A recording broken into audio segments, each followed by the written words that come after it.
langisan, pangontra sa mga mahikang kadiliman, tulad sa mga kulam, barang, palipad na hangin, inggit man o sumpa, at gamit pampaswerte sa hanap buhay, sa trabaho o negosyo. Ito yung langisan na ito ay napakabisang gamitin.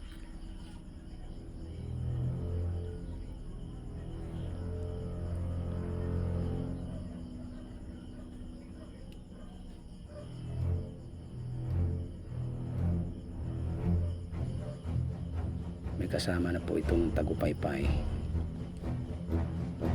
Pandakaki, isang uri ng pandakaki na ginagamit pangontra sa mga kulam at barang. Ginagamit rin ito na pampaswerte, baging na pulupot, baging na sinukuan, at iba pa.